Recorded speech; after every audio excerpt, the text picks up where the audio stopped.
the bank that's not lending money, or is it we have so much refinance coming to the bank? Are they behind? Or, this is a question that we don't know, or is it the bank are tight with money that they don't want to lend money out?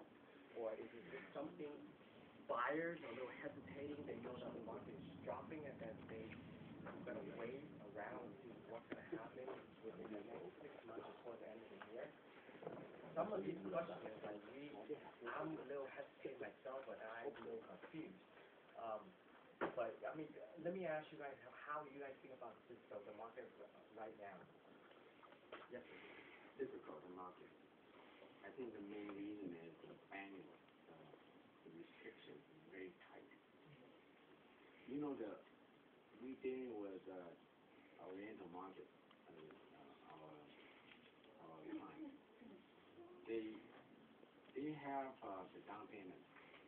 However, their salaries, generally speaking, cannot meet the tight bank's requirement. They cannot get loan. A lot of buyers want to buy a house. They are eager to buy a house. They know the market price is low right now. However, they cannot get a loan unless the government gives the bank some leeway or flexibility for them to perform. Let the money get out easily or a little bit easier. Then the market will catch up. Otherwise, it's going to be this situation for a long time. I could add on to that.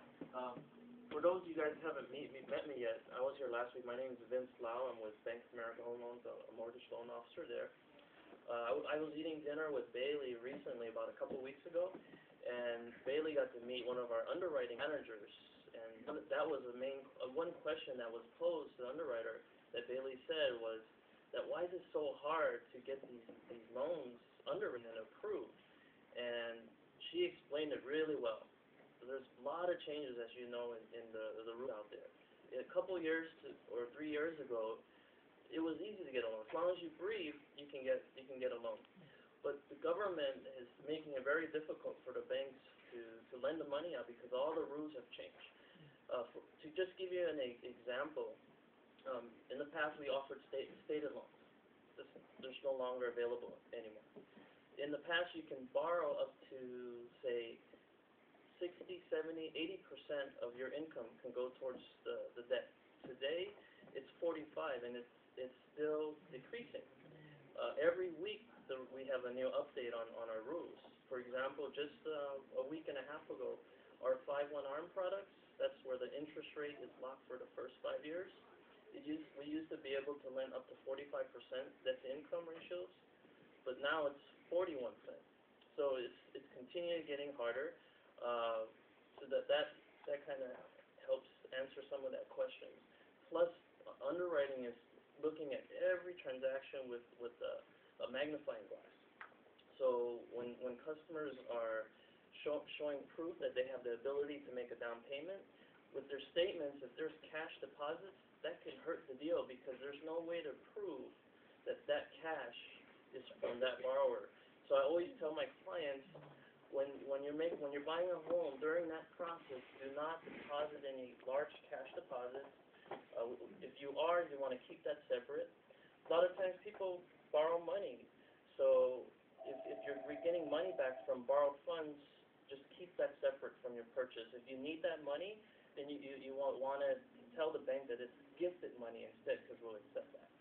So I hope that kind of sheds some light there. But yeah, rules are definitely getting tighter now, and as a loan officer, I can help you guide you through the steps on what the banks look for. So even you have a large amount deposit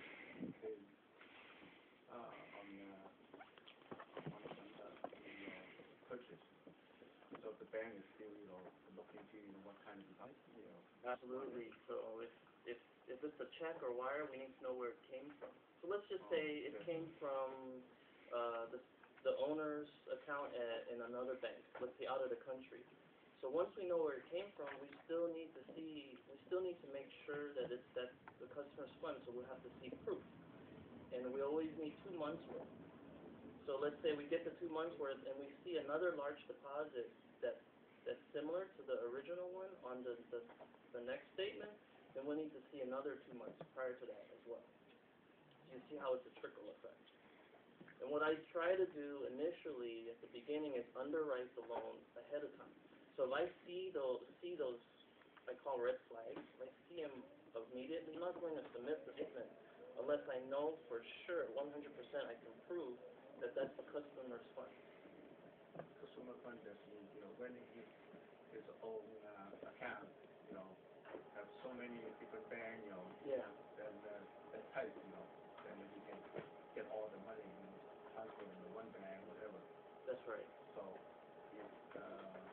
if all those sources have to be clear, Exactly. that bank will know, where it comes from. That, sometimes. So when you Because talk, sometimes, the buyer, they like to borrow money, from the grandpa, or from the, on that, and friends, something like that. I have a question for you. Whenever you talk to your buyers out there, what's the average time frame? The moment you meet the client and the time they actually buy the property, that they actually move in? Is it within a month, or is it a year? Is it 6 months? What's the average? What would you say? The average time frame. From the time you meet your prospect and then finally they find a house and they're in contract. What's that time frame? What's the average? Depends. It depends, but Sometimes even Actually, 6 months. yeah, sometimes 7 months. it's just like that. But I would think on an average, it's maybe at least 2 months. Or when you say on an average, I've been working with a lot of buyers right now that they haven't found a house yet. It's been a year, and just now they're starting to find the right house. But so the reason why I ask that is the first thing you want to let your buyer know up front is just say, hey, it's tighter with the banks to get loans approved. So if you have money that you need to fund this down payment, you want to put it in an account right away and let it stay there for at least 2 months. We call that seasoning. Because the banks need to see at least 2 months worth. After 2 months it stays there, we don't need to know where it came from prior to that. Does that make sense?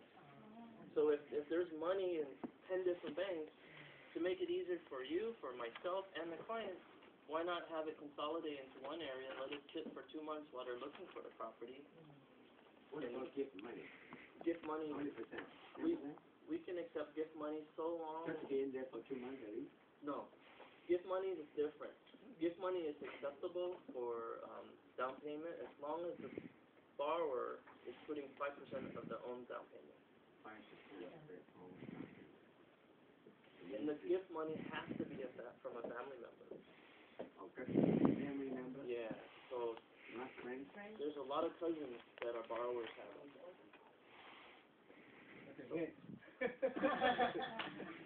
You can It could be anybody, what you're trying to say. anybody, you Yeah. can just say So, he's a cousin.